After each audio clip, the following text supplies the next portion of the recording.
And ladies, even men who went to Harvard Business School are losers. I just went on a first date with a man. He picked a restaurant. I knew that this restaurant was a happening restaurant, but he picked it and he went to Harvard. I thought that he knew to see if he was gonna need a reservation. He went to Harvard. I get to the restaurant before he does. He's late. I see the line wait outside the door. He shows up, doesn't apologize for being late, but does go and ask how long the wait is. They say, oh, the wait is an hour. He comes back and reports to me, the wait is an hour. I say, huh. He goes, well, what should we do? What should we do, Harvard grad? What should we do? I say, I don't know. What do you want to do? He goes, well, we can just wait here if you want. I said, oh, I actually don't want to wait here for an hour. He goes, well, I don't live in this area. I live 20 minutes away from here. I don't know what to do around here. I said, I don't really hang out around this area either. And here's what I would have done if I was the man in this situation. I would have taken my phone out, picked a bar nearby, gotten us a car, gotten to that place. No, not him. He's just standing there dumbfounded, the man that went to Harvard. He's looking at his phone. He goes, I don't really know anywhere around here. I said, yeah, me either. He goes, I have really high expectations of you. I said, sorry? He's like, you're an attorney, aren't you? And I said, yes. And he goes, okay, so you should be able to problem solve. I said, me? You should be able to problem solve. You went to Harvard. I say, there's a bar over here. Let's go over there. We walk to that bar. It's closed. I go, I'm plumb out of options. He goes, let me look at my phone to see what I can find. I said, good idea. Did they teach you that at Harvard? He looks at his phone. He pulls up a restaurant. It's a restaurant that I've only ever dreamed of going to when I was 3 a.m. blackout drunk. I say, oh, I don't really want to go there. He goes, where do you want to go then? I said, I want to go home. No disrespect. I want to go home. He stands there, Harvard grad, dumbfounded, shocked. Goes, okay, take care of yourself then. I said, you too. I walk away, call myself a waymo, and now I'm back home. The date started at 8 o'clock. It is now 8:43, and I've been home for about 15 minutes. Even when they go to Harvard, they're still not shit. And ladies, even men. Things my boyfriend did and I still stayed. For reference, we dated for a year and a half and we just broke up last week. Since he keeps going around saying that I'm crazy and like saying all this like untrue things about me, I'm just gonna tell everyone the full truth about our whole relationship because apparently someone can't keep their mouth shut. So I'm gonna start with when our relationship started getting really, really bad. This was in August, so this was like halfway through our relationship at this point. So one day I'm looking on TikTok and I see that he's been sending his friends all kinds of stuff about two-mans and how like all these hot girls and whatever, and it was just so disrespectful. So I ask him about it and then he blames it on my depression medication and breaks up with me for 2 weeks and I lost 12 pounds. He made me get off my depression medication in order to start dating him again. During those 2 weeks, I was in California and he was at home. He was catcalling my friends from the boardwalk while I could hear him because I was on the phone with them. And I heard him catcalling my friends. He also took another girl on dates at the exact same place that we were at for our anniversary the week before. So he was just riding around, hanging out, going to this other girl's house, like every day. So I get back and we get back together because whatever. And things are great, honestly. So then in September, like a couple weeks later, I'm on Instagram and I tap into this random girl's profile, right? And it turns out that he had liked every single one of her Instagram stories, every single Insta post, everything. Every single story on her highlight was liked for the past like 3 months. Like, that's just so ridiculous. I started crying and I was really upset, and he grabbed me by my body and forced me to stay in his basement. I was not allowed to leave. He did not let me leave whatsoever. The next day I went to a hangout with a bunch of my friends in my town, and he lied to me about everything, told me he was going to his friend's house, and then went to a party without me, lied to me about it, and then I had to find out and was crying during my own hangout with my friends. He would do that all the time. He would lie to me about something and then he'd go to a party. And that would just be like every single weekend for us. And it was getting really, really bad. So then it was our 1-year anniversary and things were going pretty well. But then things started going really downhill. He would start like screaming at me randomly, arguing with me about literally every single little thing. He'd try to break up with me constantly. And he would start a fight and then he'd like blame everything on me, and then I'd have to apologize and all this stuff. And then he'd be like, okay, wait, I won't break up with you anymore. And that would basically just be like every couple days. So then in December until like January, I guess, I went to Florida, and he did not like that. He yelled at me every single time I posted something, so I wasn't allowed to post in like a bikini or anything. Like, he would just scream at me. And I did end up posting one Instagram of me in a bikini, and he flipped out, screaming at me like, you're such a hoe for posting that and all this stuff. Like, it was terrible. All he would do was curse me out and call me names whenever he wanted me to do something for him. So then in January, we found out that he was transferring schools, and I was really upset. He was really upset, crying in my car, all this kind of stuff, like really, really sad. 2 days later, I went over to his house. First thing I do when I open up Maps to go get us some food, first thing I see is him texting and snapping like 5 or 6 new girls, which he had never done in our whole relationship before. But he's texting, snapping all these new girls. I find out that the same girl whose Instagram pics he was liking has literally been taking him to school every single day. And he's lied to me about it every single day. That's when like the micro cheating like really started. So that was early February, and it's now May.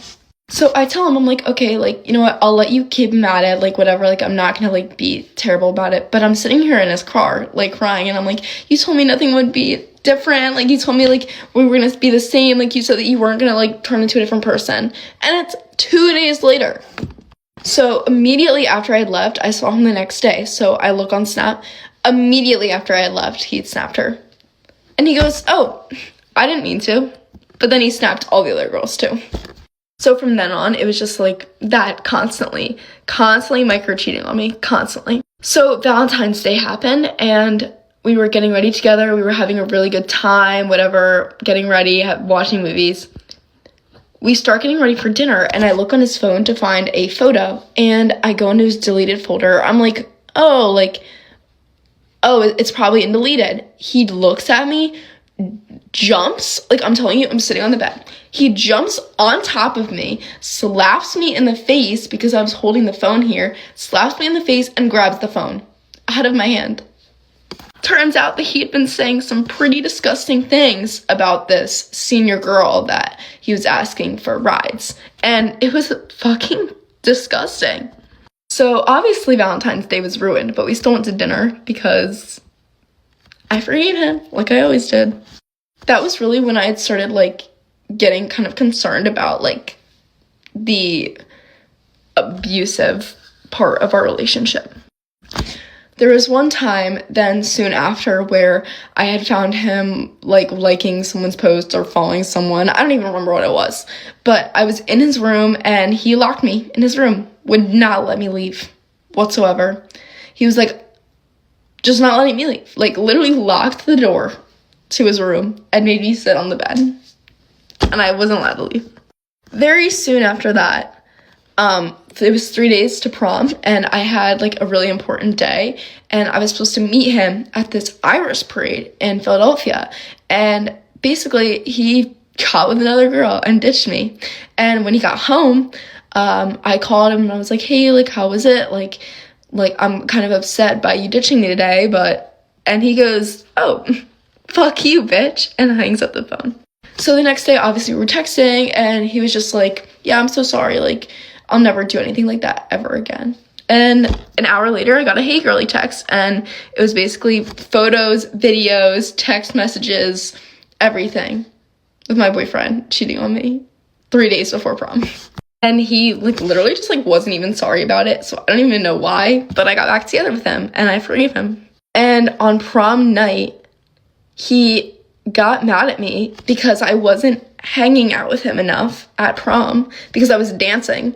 And he got mad at me, unadded me on Snap during prom. And then we got into a huge screaming match at a pub. So, yeah. The rest of the weekend, he was like, oh, like, no, like, I'm gonna make everything better. Like, I'm gonna treat you, like, so well and stuff because it was prom house. So I was like, all right, whatever. But things started getting worse. So he would go to parties constantly, every single weekend. I'm not invited. He'd lie to me about it every single time. Every single time. Like, it got so bad to where, like, I would be at my own like parties and I'd like go throw up because I would feel like so sick. So from then on, he just constantly micro-cheated on me, was still texting girls, whatever, whole shebang, constantly. Like, he just never stopped. Like, he just couldn't. I don't know what was wrong with him.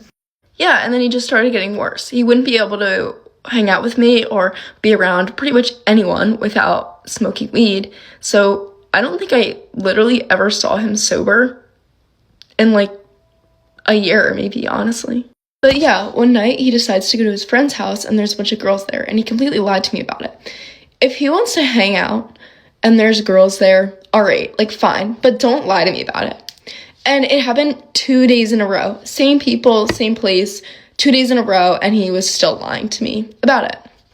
He forced me to lie to his parents and tell them that he had never done, like, drugs, like, he wasn't drinking that much, like, ever. Like, I had to text his parents that. Like, I don't even know why, but in order to stay with him, that's what I had to do. Every time we'd argue, he would unadd me or block me or block me on everything, and literally every time we'd argue. So, yeah, and then one day, last weekend, he just decided to break up with me Memorial Day weekend, on Friday of Memorial Day weekend, because he didn't like what I was wearing. That's why. Because apparently I'm his girlfriend of a year and a half, but I'm also a really big hoe. So instead of like being like, hey, I'm gonna break up with you, he blocks me on everything and refuses to talk to me whatsoever. Doesn't say goodbye, doesn't say why, doesn't say anything. He just blocks me on everything. And that was it. But I have like a million other stories that I just can't fit into 10 minutes. So maybe a part 2. If you think your dating life is bad, let me tell you a story. Okay, let me tell you a story. See that back there? That's a suitcase. On Monday, I drove 3.5 hours to go visit a guy because he's in the army and he just never could come visit me. Whatever. So I drive out there to go spend time with him and be close that I can see him every day for 5 days. I come over, he makes me dinner the first night, burnt the dinner to a crisp. Nothing against it, most men can't cook, not surprised. So I was like, you know what, I'm gonna make dinner tomorrow night. So tomorrow, the next day, I just go drive around and I go grocery shopping and I get like $30 worth of groceries to make like a chicken garlic parm dinner. I go back to his place. For 2 hours, I am cooking so that the house smells good when he gets home and that he has something hot and ready to eat when he gets home. So I make this dinner, I prepare it, it's in the oven. He doesn't want to eat when he gets home right away, which like whatever. He's like, I'm gonna go work out and then I'm gonna eat. And I was like, cool. So he goes and works out, he comes out and we eat dinner. Does not say thank you for cooking the food. He does not say thank you for buying the food. And he doesn't even really compliment. He was just like, at the end, it was like, oh, it was good. That was it. And so then I do the dishes and I clean up. He kind of piddles in there a little bit and like dries and puts away the dishes. And I was like, okay, well, maybe he had a long day at work. You know what? I have no idea. He's in the army. Who knows? Who knows what kind of day he had? So I was like, okay, I'll try again tomorrow. So the next day I go out and I get more groceries. I buy the groceries. I go back and I make dinner. He comes home a little early and he goes straight to his bedroom. Straight to his bedroom. And I'm like, okay. So I wait an hour and a half and I'm like, well, he's still not out here. So I'm gonna make dinner and eat because I'm hungry. And it's like 6:30 at the time. And I was like, okay, I'm making dinner. So I make a quesadilla for me. I make extra and put it in the microwave for him. He comes out like 45 minutes later after I finish eating. I've already washed my dish and put it away. And I'm just sitting on the couch talking to a friend.